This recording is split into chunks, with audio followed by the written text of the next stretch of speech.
Why wait to see if you'll get something you like this Valentine's Day when you can go to BlueNile.com and find something you'll love? Whether you're looking to treat yourself to a little winter sparkle or show a galentine how much you appreciate them, Blue Nile offers a wide selection of high-quality designs, expert guidance, and free 30-day returns for the ultimate peace of mind. You can even design your own jewelry. Right now, save up to 50% at BlueNile.com. That's BlueNile.com.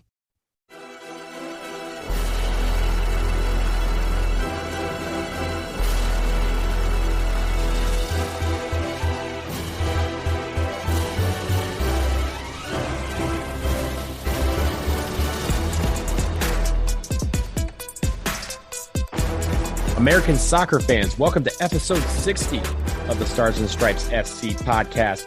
Donald Wine here, manager of Stars and Stripes FC, your source for all things U.S. national teams, the players that comprise them, and everything else surrounding the game of soccer in America.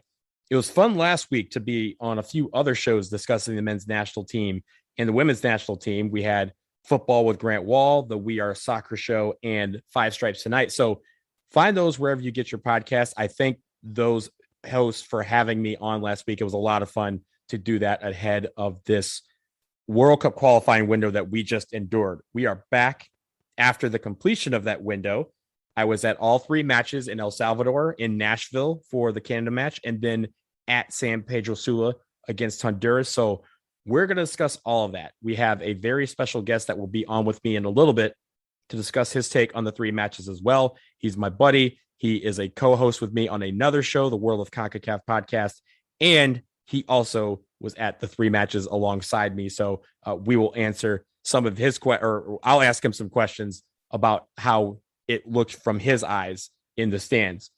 Let's get into all of it. And there's obviously a lot that we can talk about, and kudos to everyone who is on the staff here at Stars and Stripes FC. We had a lot of content over the last few days about these matches. So if you have not caught up yet, please go to starsandstripesfc.com and catch up with everything. These guys have been doing great work and putting in overtime, and I really appreciate their efforts while I was on the road. And I want to begin first by just talking about the window as a whole, because I look at this window as a whole. I think a lot of people were kind of caught up in the match by match process. And for me, I don't have enough glucose in my body to deal with the ups and downs like that. I wanted to look at this as a window because that is how we should treat these things. With three matches in 7 days, it's too hard to look at one match and overreact, then look at another match and overreact to that, and then look at the third match and overreact to that. Looking at the window as a whole, I think we are still on solid ground. And now, of course, this is where people would say, but we drew at El Salvador, we drew against Canada, we were down to Honduras. Yes, all of that is true. But at the end of the day, at the end of this window, we are in second place. We have 5 points in second place. We're tied with Canada. We're tied with Panama. Mexico is just a couple points above us with 7 points. But we're in good shape. Where if you had just started to write this obituary after the Canada match, you would have not taken into account this fact that now we have won against Honduras, even though we had one of the worst halves in the history of this team that I have seen since I have started watching this team. But the idea is the windows need to speak for themselves, not the individual matches. As I've mentioned before, World Cup qualifying was never going to be just a straight paved, clear road. It was always going to be curved. It was always going to be unpaved or unbeaten or blazing a trail, cobblestones, gravel, all of these things, potholes. There's always going to be something in moments where this team will slip up. And they did. And it didn't take long because a lot of people thought they slipped up in the first match by drawing at El Salvador. I want to tell you, drawing on the road is hard enough. Winning on the road is hard enough. We haven't won that many road games in CONCACAF World Cup qualifying, period. Over the course of our history, look back, it's not like we're just slaying people on the road. We always lived by the old adage of winning our games at home and getting some sort of result on the road, whether it be a win or a draw. And that would have been enough to qualify us for these World Cups. So getting a draw on the road is not that we played for a draw, but a draw is okay. when you look at the micro, you look at just that one game, drawing on the road at El Salvador, a place where traditionally we don't play that well, is okay. Clint Dempsey on the pregame show, or the postgame show, I want to say, after El Salvador, mentioned this fact. He went to El Salvador 3 times during World Cup qualifying. He drew twice and he lost once. So he never actually saw a win in San Salvador, and he played 3 times down there. So for people to think that we were just going to waltz in and beat El Salvador 8-0 and walk out of there, that was a little too much. But could they have played better? Absolutely. And I think El Salvador is probably counting that one as a win, because they said, hey, this team was supposed to come in and destroy us, and we were able to hold them. But it's not like El Salvador was pushing the envelope. It was us pushing the envelope and El Salvador trying to hang on. I do want to mention one part that I enjoyed about El Salvador. And a lot of people saw the national anthem when it was played and them belting out the national anthem. And you've probably seen those videos all over Twitter and social media. That didn't really give it justice, because that anthem was absolutely fantastic. It was loud as hell. It was ear splitting, with flyovers and fireworks going off and everyone singing at the top of their lungs. It was a sight to see. But that is not the best moment I will take from El Salvador from that match. The moment that I will take was when we, as fans, we had about 60 or 70 fans that went down to El Salvador for that first game. And we had a police escort to the stadium because they didn't want us to get sidetracked. They didn't want us to be bothered as we entered the stadium, and they wanted to make sure that we were safe in and out. And we were fine with that. But to that point, we had seen no issues from any of the El Salvadoran people. Everyone there was absolutely fantastic. It was nice. As we enter the stadium, we hear a couple of people start clapping. And, you know, in the gesture of good fun, when someone claps, you kind of clap back and give them a thumbs up, and you say, you know, buena suerte, good luck. But as the rest of the stadium figured out what they were clapping for, the entire stadium, as we entered the stadium to get to our section, as we were escorted in by police, they gave us a standing ovation. The whole stadium. Never seen that at a World Cup qualifier before on the road. We've seen a lot of people be very, very cordial to us. We've seen a lot of friendly banter back and forth. We've seen people be mean to us, call us names, whatever that is. We've seen it all. But I've never seen anyone give us a standing ovation. And so commendations and kudos to everyone down there in El Salvador that was at that match, because it was a lot of fun. Everyone was taking pictures. It was all love. It was beautiful because they have not been in a hex or octagonal. They have not been in the final round of World Cup qualifying in quite a while. So they were excited to be back. They were excited that we were there. They were excited to have their game because if you guys remember, about a month ago, the FIFA and Concacaf tried to kind of take it away from them and give it to the United States as a kind of a home game away from home. But it was beautiful to walk into that stadium and just feel that love and really just say, hey, yes, our teams are going at each other. Yes, we're going to be chanting for our team. You're going to be chanting for your team. But at the end of the day, we're all here for the same thing. We're all here to have a great time and to cheer on our team.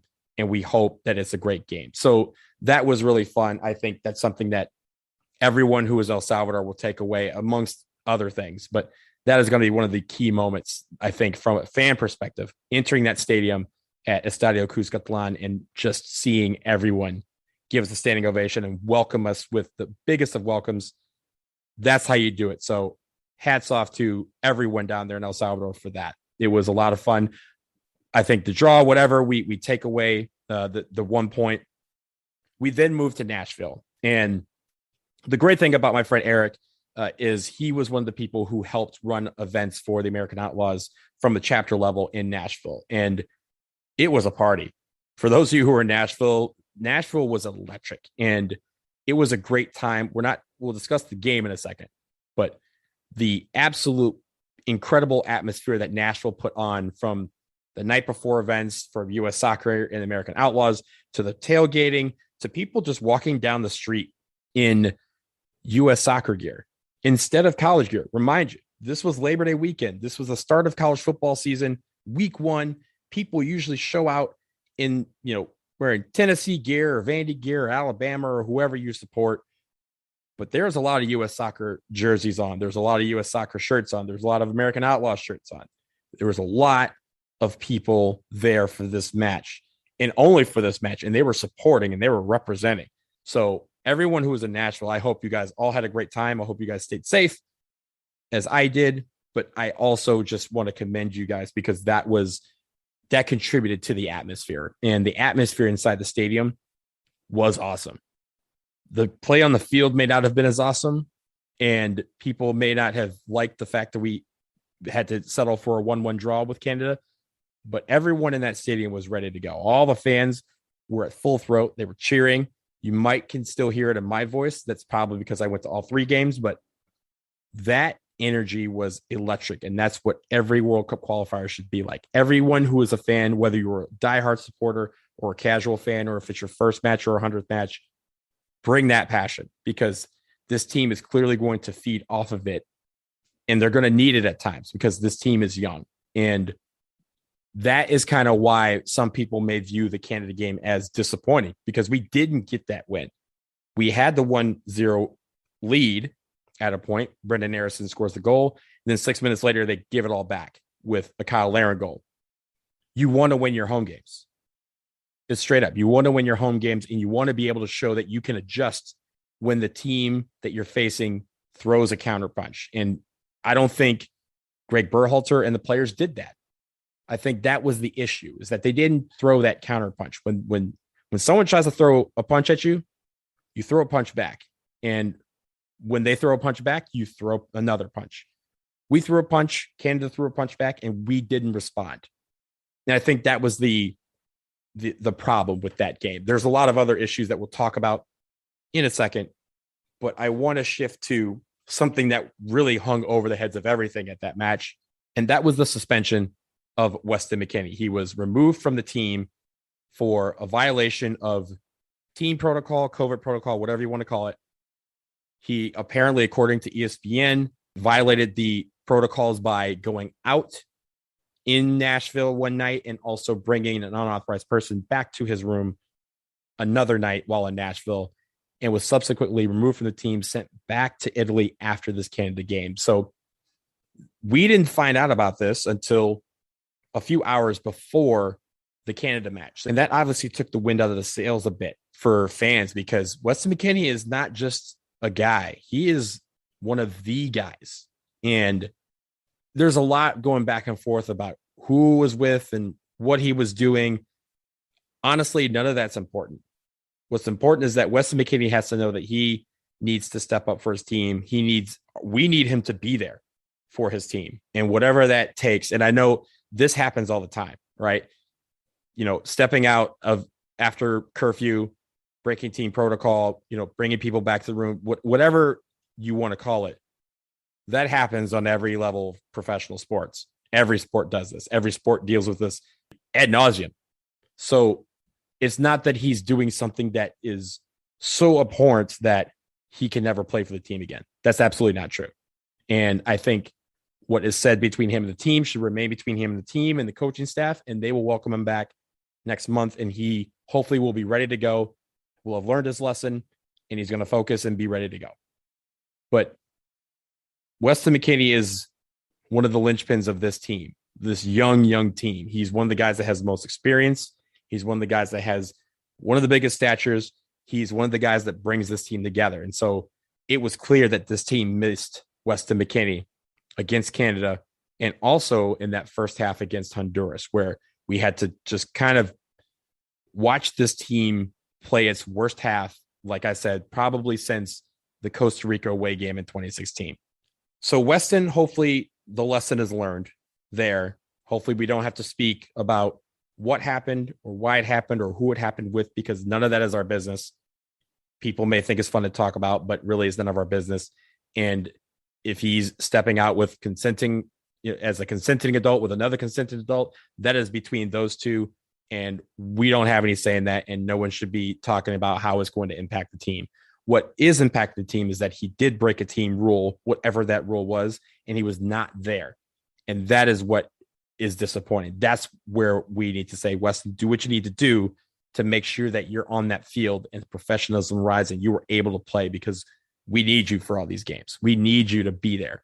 And missing him on Sunday against Canada was palpable in the stadium. And when things went wrong, it was clear that there was been something there that could have brought everything together. And that something was Weston McKennie. So we'll hopefully see him next month.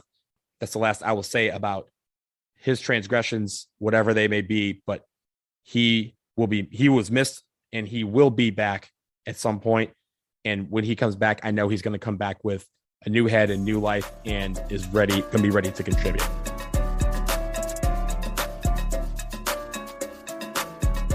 I now want to move on to Honduras, and there's something that I want to discuss before we go to the game that I think is important to discuss, and it's something that I want to get off my chest. In the day or two leading up to the game, this didn't really trickle down to Honduras because I was there, and it didn't really trickle down until kind of after the game was over. But there was a couple of articles that kind of tried to paint the picture of what it's like to go to San Pedro Sula into the Estadio Olímpico Metropolitano to face Honduras in a World Cup qualifier if you are from the United States. And it really painted Honduras in a really terrible light. It talked about the atmosphere. It called their fans animals. They called their fans saying they were throwing severed animal heads onto the field, that their grass is growing all the way it's up to the shin, where it's unplayable, and all of these things that are done in the form of gamesmanship to try and give Honduras the edge. And people throwing stuff at the players, San Pedro Sula being super unsafe. And I'm here to tell you, all of that was bullshit. All of it. Because everyone in Honduras treated us terrifically, just like El Salvador. In El Salvador, there was these articles too about how dangerous it is. And people were telling us, don't leave the hotel, don't go too far, don't go out at night. Everyone in El Salvador, everyone in Honduras was nothing but awesome to us. At that stadium, everyone was passionate about their team, but there were no severed heads being thrown onto the field. Yes. Did they throw water? Did they throw cups? Yes, they absolutely did. But at their own team, after their own team imploded in the second half. El Salvador, it was all love. It was all love between us and Honduras. People were taking pictures with us. They were, high-fiving us, wishing us luck into the stadium, congratulating us as we left the stadium. Yeah, there's, in El Salvador, there's a couple people playfully bantering with our bus by, tapping on it as we came in. But it's because they thought we were the team, right? They were trying to give that edge. But never at any point did I feel unsafe while I was down there. Never at any point did anybody who was with us feel like they couldn't go anywhere or do what they wanted because they felt unsafe. Everyone there gave us a great, great welcome. Everyone showed us a great time. It was all love down there. So I hope that those people out there who are writing articles like that be better about really painting the picture about what it is like to go to some of these games. Sure, it's intimidating in the stadium. Absolutely. Because every single person in that stadium is passionate about their team. And you see the national anthems, you see the chants, you see the screams, you see the cheering. That is okay, because that's what we as a nation, honestly, a lot of our fans, we strive to be. We strive to be passionate. We strive to create an imposing atmosphere so that when that team that we're facing steps off the bus, they realize they are not in Kansas anymore, and they are not, they're going to have to click their heels more than 3 times to get back to where they're going, right? We want that atmosphere to be intimidating, imposing, but never disrespectful. And I feel like those articles that painted Honduras and El Salvador in a bad light were completely disrespectful. And I think that needs to be better by everyone in this industry that we call journalism. You have to be better about painting the picture that you see, because that was not what was experienced. And that should not be what people take from this experience that I had and several others had by going to these matches in El Salvador and Honduras. So having said that, let me talk about the actual game in Honduras. I've mentioned this before, but that first half, we had a problem. And there was a couple things you could talk about, but the first thing I thought was, I don't want to see us play out of the back anymore because we're not good at it. And at a certain point, the other team figures out what we're doing and they can pounce on it. And that's what Honduras did several times in the first half. They just waited for us to play it back to a certain position. And then that's when they tried to take the ball and go on a counter. And they were high pressing us because they knew where the ball was going and they knew who was getting the ball. They knew what runs we were making. They knew what passes we were trying to do. And they were one step ahead every single time. And at the same time, we didn't have an answer for it. We came out in 3-5-2, it seemed like, in the first half, with Tyler Adams on the right. We had Kellen Acosta in the middle. We had a three back with a couple of guys that were not in their natural positions down the wings. We had people running into each other. We had people who just forgot how to pass the ball. It was terrible. It was absolutely awful. And I don't know why we started in that.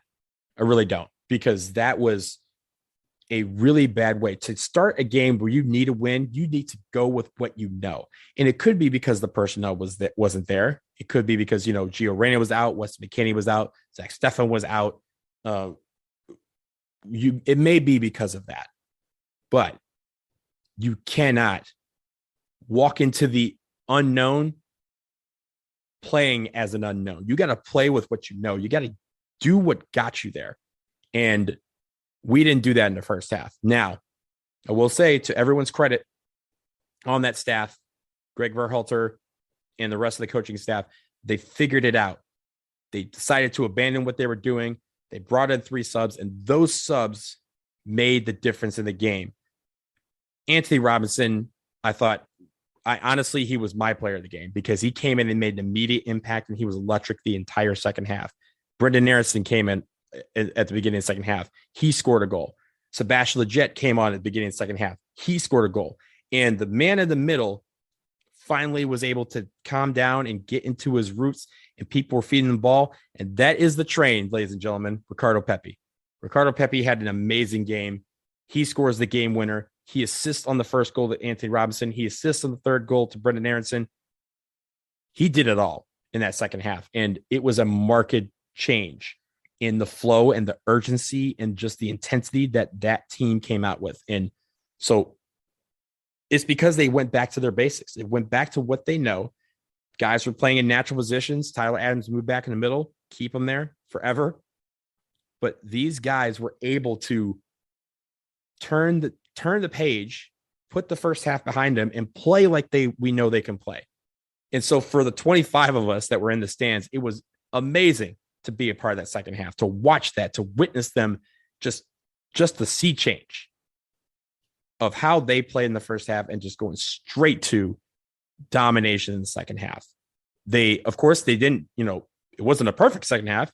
They had a couple of slip ups and, a couple of chances for Honduras, but they were able to stop anything that came their way, and they were able to fight back. Again, if Honduras tried to throw a punch, we would give out 2.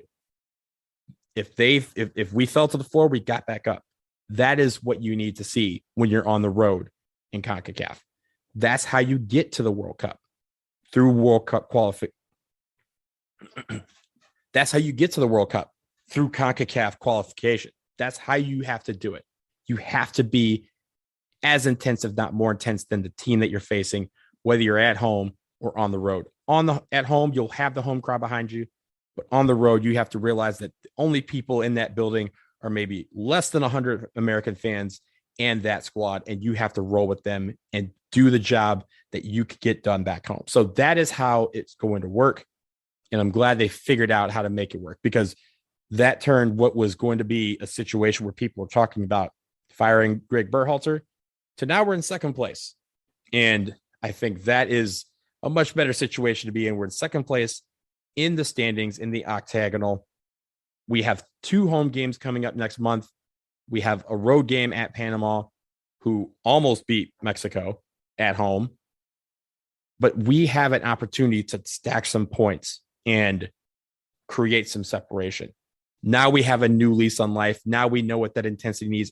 And now this young group, reminder, when we stepped out in the field against El Salvador, only 2 players on that field had ever played in a World Cup qualifier. 2.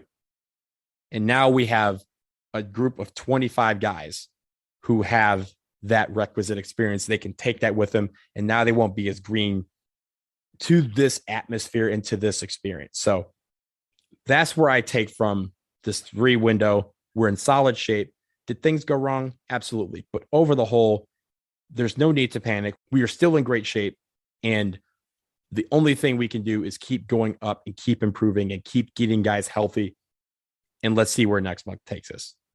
Let's pause here. We got more to discuss from this window, but on the other side of this break, we're going to get into the world of Concacaf and how the U.S. men's national team did during these first 3 matches from someone who had the stadium vantage point, just like myself, for all 3 of these games. So stay tuned. We'll be right back.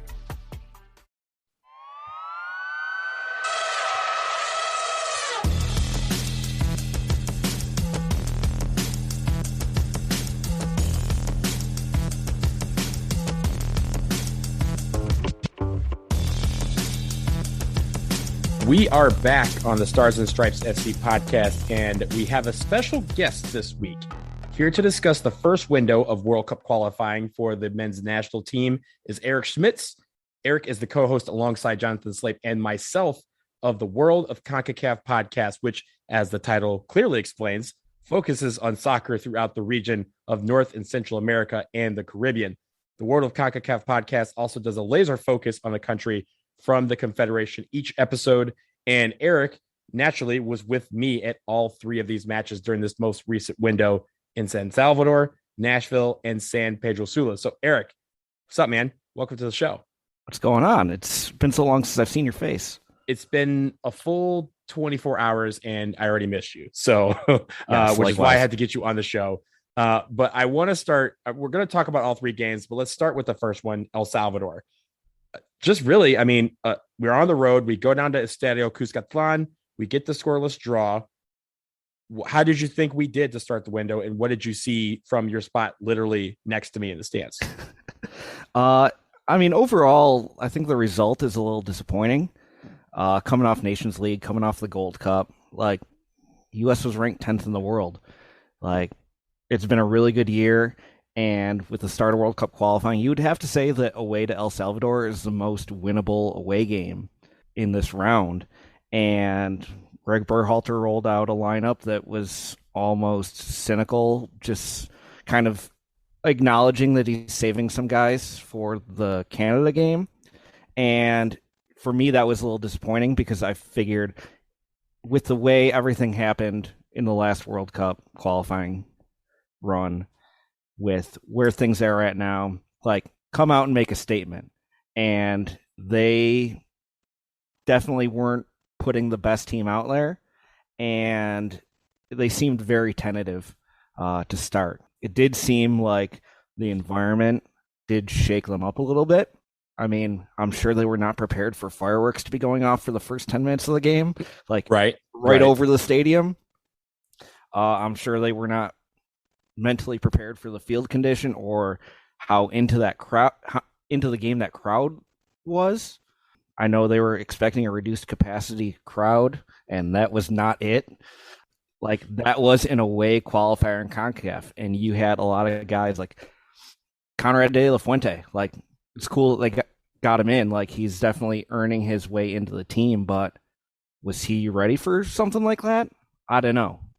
I mean, one would argue he was the most ready from his club experience so far. Oh, yeah, I forgot about that. But yeah, I see your point. I think the real question, so a lot of people, you know, when you look at qualifying as a whole over the course of history, we haven't won that many road games. And so the old adage was win all your games at home, get the draw, get the result on the road, win or draw. And so walking away with a draw should have been okay. Do you think that was okay to start the window? I mean, in the end, a draw on the road is an okay way to start the window.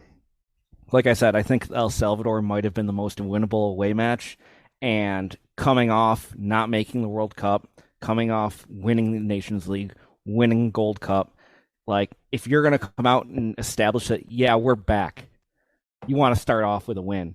And I don't know if they went fully into it thinking like that. And I mean, just the way they generally played, like, there wasn't a lot of aggression. There really wasn't the desperation that you need to compete in Concacaf, especially in World Cup qualifying. Like, there needs to be desperation. You have to outwork, because it's a fist fight, you know? Yeah, exactly. So I want to shift gears because you had a rare opportunity. You were helping to lead events for a World Cup qualifier in your home city of Nashville, as you were on the leadership for the American Outlaws chapter there. So we obviously are a few days removed from that particular weekend. So reflect on it as a whole. What was that experience like for you? I mean, it feels like a blur now, just because there's so much going on.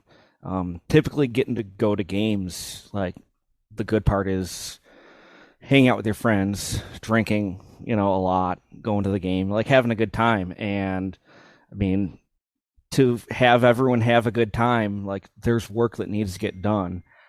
And I mean, I give credit to all of the people from AO, like the national group that shows up at every game, yourself included, because, like, it's not always just sitting there having a good time, because you want to make sure everyone else has fun. And that's somebody's first game. You want them to show up and realize, wow, this is awesome. I want to keep doing this. So it was a good experience. I hadn't been as hands-on in the past when we've hosted games as this one, but we put a lot of work into it. We had a good group of volunteers locally that helped with everything. We had our night before party at our chapter bar, Tailgate Brewery Music Row, here in Nashville, and they were awesome to us. They've generally been really good to us since we've been there, but they put together a special seltzer for us. In the past, they've brewed special beers specifically for us. So we had an American Outlaws seltzer, the Yanks Are Back seltzer, and it was delicious. First of all, everyone seemed to enjoy it, but it's nice when you can offer something unique to everyone coming into town for the game. Yeah, absolutely. And speaking of that, I mean, the vibe was just incredible. Especially, I mean, you think about it. Nashville is a southern city. It's Labor Day weekend. It's college football season, the beginning of college football season, where we normally dominate the scene. And you saw a ton of U.S. soccer jerseys and shirts walking around town. What does that mean to you as a resident of that city, to see your town swell to get behind this team on such an important weekend and for such an important match? I mean, it's great. I mean, we've been very fortunate that U.S. Soccer likes coming to Nashville. We've been able to have a bunch of games here over the last few years. This was no different in the fact that people showed up. They announced over 43,000 at the game. But yeah, you could see everyone wearing U.S. gear at the game. It was a heavily partisan U.S. crowd. Like, people were into it. People were doing chants. The whole lower bowl was standing for most of the game. Like, it was so encouraging to see that. On the other hand, it's like, okay, all these people showed up. They're wearing U.S. gear. It's like, yeah, we got a game Wednesday too. You guys going to be tuning in for that? It's like, you hope that it's not just one-off, like, let's go do this once for people. It's oh, this is awesome. This is a team I need to follow. I need to keep up with this, because, I mean, you go to any other country in the world, anytime the national team's playing, it looks like that. Whether the game is there or not, people are passionate about their national team. That's what we want here. Yeah, absolutely. And as you know, FIFA's doing their World Cup sites visits next week. Nashville is one of them. They've always had great attendances at U.S. matches over the years. A lot of people go back to that Gold Cup game in 2017, 2019, 4th of July friendly in 2015, where you guys set records for, attendance in the state of Tennessee for soccer. Do you think this week helped in boosting your chances to get World Cup matches in 2026? I mean, I don't know if it's going to boost any. I mean, Nashville, it's an event. It's a big event city. You see it from when we hosted the NFL draft a couple years ago. They shut down Broadway, and it was a giant party for a couple days. Like, you can see that and imagine that being like a fan fest type thing. I mean, had the draft. You had CMA Fest, which brings 100,000 people to town every year. A couple years ago, when the Nashville Predators were in the Stanley Cup final, we had 50 to 60,000 people downtown watching the games on big screens. Like, people show up when they know it's something special and it's going to be a good time. And if there's one thing that Nashville knows, it's how to have a good time. So, I mean, it really depends on... Yeah. It's hard to come here and not have fun. But it all really depends on what FIFA is looking for. And, I mean, outside of the money aspect of it, FIFA can't go wrong coming here. I just don't know if they're going to think the stadium is up to code. Obviously, there's been discussions about renovating, because in most cases, when a country's hosting a World Cup, you're building brand new stadiums for it. Mm-hmm. Whatever they're going to get used for after the fact, it usually doesn't matter. But with this World Cup, where it's all existing infrastructure, I wonder how much effort or pressure FIFA is going to put on to make these places into palaces for this event. Mm-hmm. And so we've talked about the good stuff about Nashville. Nashville was a great time. Mm-hmm. The game, yeah, as they would say, was not as entertaining. It did start off entertaining. It was a slugfest in the first half. Brendan Anderson scored the goal in the second half. Everyone thinks we're off and running, only for 6 minutes later for Kyle Larin to equalize. And, we end up with a 1-1 draw against Canada. Give me your thoughts on that game from the game perspective. Was that a draw that you thought was kind of a draw snatch from defeat of victory, or do you think we kind of escaped with a draw at that point? I don't know if escape with a draw, just because I don't think Canada was super threatening. I don't think Canada had much of a... Like, they were bunkering and focusing on counterattack. And we've got Alphonso Davies. That's a great game plan. Like, it worked. They got their result because that's what they did. But I don't think... And I mean, some of this has to do with the fact that the U.S. probably went into that game with a game plan that included Weston McKennie. And not having him was noticeable. There just was not a lot of creative enthusiasm in the midfield. And when Canada was bunkering, you just didn't get a lot of chances. I don't think Greg Berhalter did enough to change things up early enough to try to get a win out of that. But Canada came to play. They played their game, and the U.S. was just way too tentative. They knocked the ball around the back way too much. There wasn't enough effort to create incisive passes.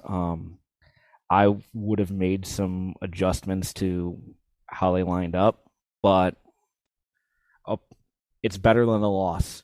But it's disappointing that you're starting off your home schedule without 3 points, which is, you got to win your home games.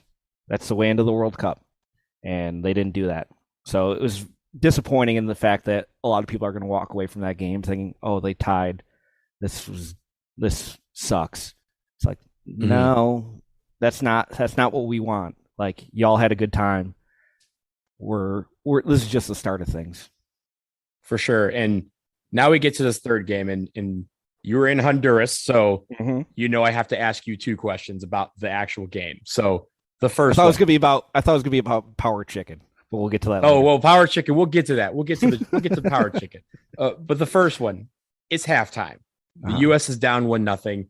They've played probably the worst half that, in my opinion, that we've seen since the Costa Rica away match in 2016.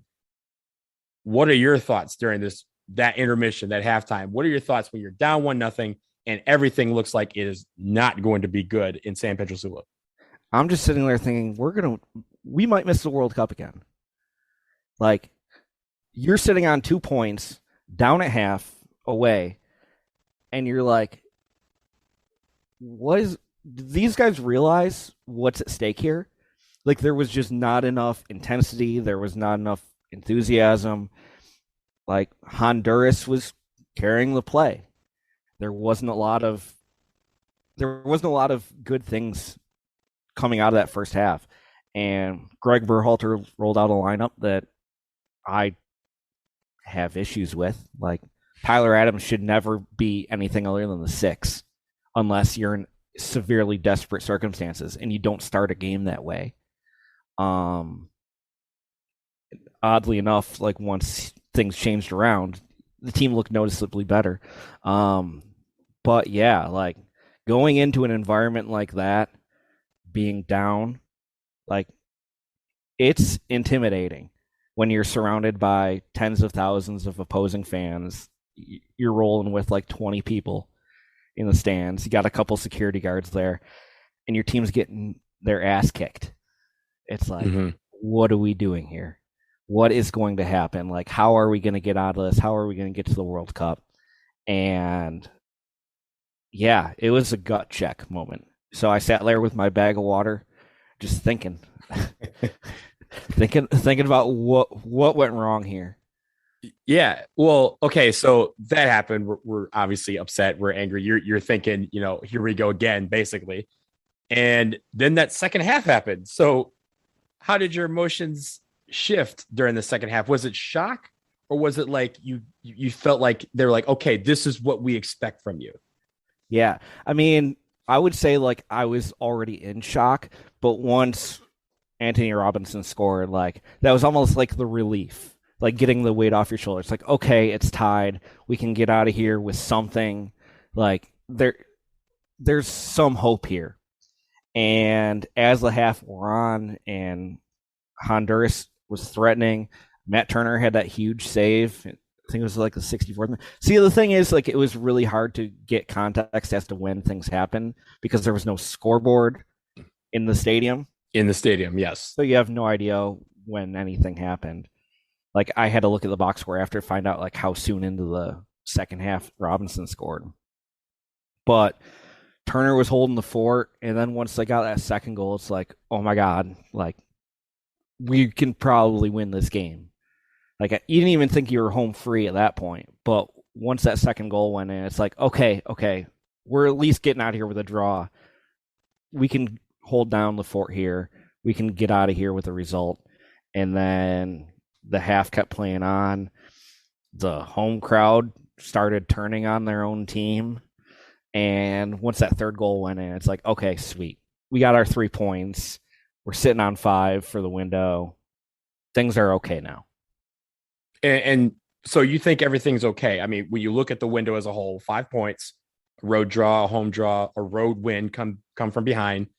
Do you feel good about where they stand right now in the standings? They're currently tied for second. Do you think, I mean, obviously there were points lost, but over the grand scheme of things, do you think, okay, this is a decent window for the United States? I mean, I feel like 5 points was the minimum. Like, you needed at least 5 points. Otherwise, it was a disaster. I mean, going into next month, you've got 2 home games, so you assume you're going to be able to rack up some points there. But you assumed you're going to win your home game. You assumed that you might be able to get a win in El Salvador. And just the way they got the points, it's not necessarily reassuring because each game you see flaws and you see issues that, I mean, even going game to game, like look at the lineup Berhalter rolled out in Honduras. You're like, well, did he really adjust well enough off those first 2 games? Is he going to be able to adjust in October? You don't know, but they're at least in a good position now to not fall behind the pack. Because I mean, you don't have to beat Mexico. You don't have to finish first in the group. You just have to finish top 3. So you're not racing everybody. So you mentioned earlier the fans and just kind of, the intimidating factor that the atmosphere can provide on the road. You traveled to all 3 games. It included away trips to El Salvador and Honduras. Now, I don't know if you saw this while you were down there because we didn't really discuss it, but social media was just in a big debate the past few days with writers taking shots at the behavior of the home fans in each of those countries. When the U.S. comes to town, they talk about, calling them animals, saying it's unsafe for Americans to travel or play there. Some of the stuff that's been purportedly thrown on the field. I want to know from you, what was your experience like in the stands in El Salvador and in Honduras? I mean, on like the macro level, I could see where they might get that impression. Like in El Salvador, when Gio Reyna was taking that corner kick, you saw the stuff hitting the fence and splashing. Like it was clearly rattling him. You're like, this is not stuff that's supposed to happen here. So it's really unexpected. In Honduras, You saw things getting thrown at the benches late in the game from the home fans. On a micro level, like for me personally, I can't say enough good things about how we were treated down there. The fans inside the stadium in both countries were gracious. I mean, El Salvador, they saw us walking in, started clapping. Like half the stadium was clapping for us as we're walking in. And we had guards and everything like that. There was security around us. But at no point was anyone ever really getting in our face. They wanted to take pictures with us. They wanted to trade things.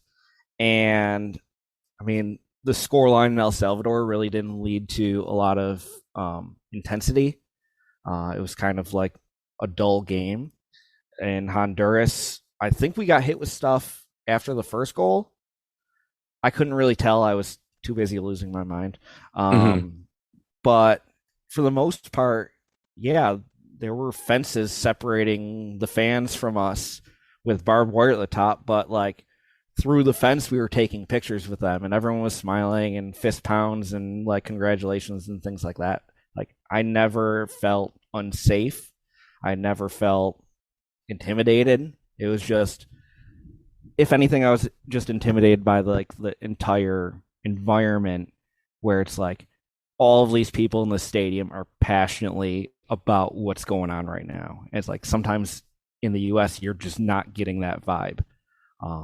So it's really cool being somewhere where like this is the most important thing in the world right now to these people. Yeah, I think that lines up a lot with what I had mentioned earlier in the show. So I appreciate you providing your perspective as well, so people don't think that I just made this up, that these people were fine and giving us standing ovations. It was great. It's on YouTube. There's a YouTube clip. I'll send it over to you. Yeah, for sure. So these trips are very quick in timing because of the nature of the window, 3 matches in 7 days. But we still got to do a few things. So you mentioned the power chicken. So I know there's going to be one of your stories, but give people a highlight that you had from El Salvador and then also from Honduras. From El Salvador, the night before party we had was at a place called Chapultepec. It was Cerveceria Chapultepec. And every drink on the menu was $1.39. Every drink on the menu was $1.39. Let me repeat that. It was a great time, very cost-effective time. But we didn't really venture out too far from the hotel. I mean, they recommended that we not, just because those cities are known for not necessarily being the safest. But in daylight, it was fine. All the people we met were cool. El Salvador, we did pass like the most ballin' Pizza Hut I've ever seen on the way to the bar. Didn't get a chance to partake, but that was cool. And for Honduras, I know we had you were there, you got in a little bit late, but you were able to take in the aura that is Power Chicken. Explain to the people what Power Chicken is. Power Chicken, like I can't tell if it's a fast food place or just like a chain restaurant. I don't know, but they specialize in chicken, and the logo is is like a superhero chicken. Like it's a caricature. It's amazing. But the food was super good. I got some fried chicken, some rotisserie chicken, and some ribs. Just all of it bomb. Like it was just surreal going in there because I know you guys ordered the night before, like when I had just got in. And I ended up going like the day of the game. So I went in there by myself. And I mean, I know a little Spanish, like muy poquito, but like that Duolingo owl has not gotten me enough. So I go in there, and the other thing I want to point out is I am so like it was so comfortable going to these games, knowing that these countries were taking COVID so seriously. Pretty much, I mean, you needed to be vaccinated to get into the stadiums. Everywhere you went, everyone was wearing masks. You walk into a place, they were giving you hand sanitizer, taking your temperature, like full marks to both these countries for taking the pandemic very seriously still. But I walk into Power Chicken, they take my temperature, they make me take hand sanitizer, and they give me like a number like you'd get at a deli. And I'm like, I have no idea what I'm supposed to do here. So like they had like a waiting area. So I went and sat in the corner, and I actually got online and ordered it online. And I sat there for like 10 minutes, like waiting to hear like my order number or anything like that. So I ended up going up to the counter and they got me sorted. I took my power chicken and I went back to the hotel. It was delicious. But moral of the story is A, power chicken rocks. B, I need to learn more Spanish. Well, we can always learn more Spanish. We have a couple of qualifiers coming up. I know you're going to be going to a lot of them down the road. So the last question I have for you, there's a lot of people who probably didn't go to El Salvador or Honduras because of some of the intimidation factor that you kind of had to fight through, right? I assume I believe it was your first time in both countries. Yes. So you kind of had to fight through an intimidation factor on some level to make that leap and go. So for those people who are on the fence for future trips, future away qualifiers, give them your reason on why they should fight through that intimidation factor, make the leap and do it. I mean, for me, like I've been going to US games for 10 years now. You can really only go to Ohio so many times. So you want to mix it up. You want new experiences. I know it's tough right now with COVID, and that's completely understandable. This might not be the best time to be traveling, but also you're looking at the 2026 World Cup where we're hosting. So we're not qualifying. And with the expanded World Cup, you don't know what World Cup qualifying is going to look like when you get to the 2030 cycle. So this is really the time where you can make these trips and get these experiences.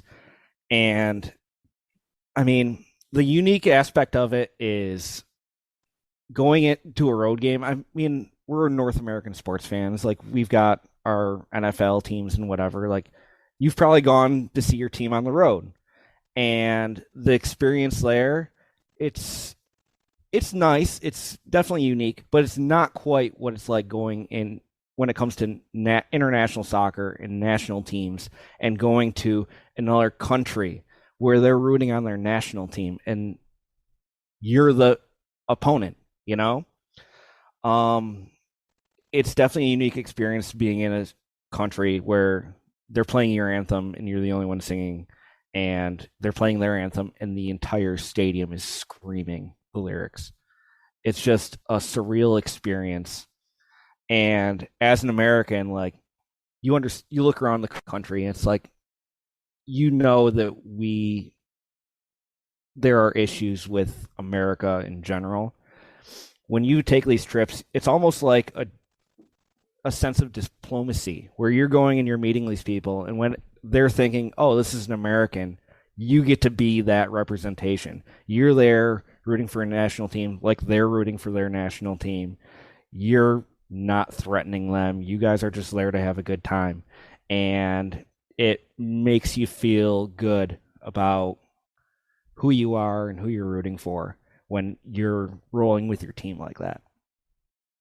That's awesome. Those of you out there, Eric Schmitz, again, the co-host of the World of Concacaf podcast, alongside myself and Jonathan Slape.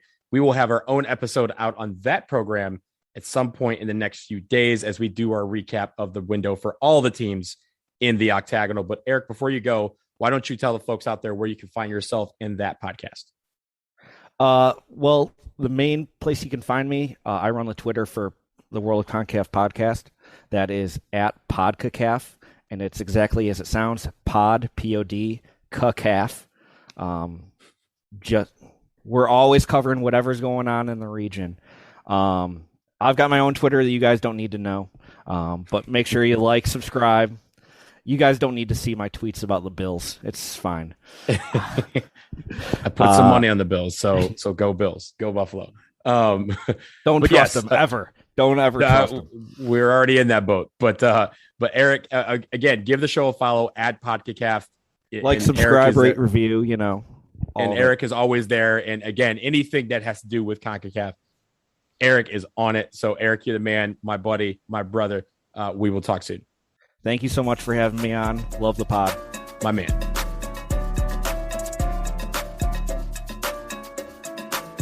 That was Eric Schmitz of the World of CONCACAF podcast, my partner in crime around this CONCACAF region.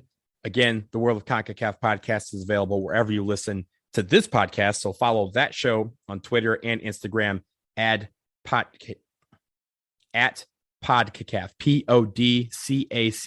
So I appreciate my man, Eric, coming on to this show. That is going to do it for episode 60 of the Stars and Stripes FC podcast. Thanks again to my buddy Eric Schmitz for joining me this week. And thank you all so much for listening. As always, make sure you subscribe to this podcast. Rates and reviews are awesome and really help. So 5 stars if you like what you're hearing. For any questions, drop me a line at ssfcpodcast@gmail.com. The next episode will be the mailbag episode. We wanted to do it on this one, but we decided to space it out. So look out for that in a couple of days. So until then, take care.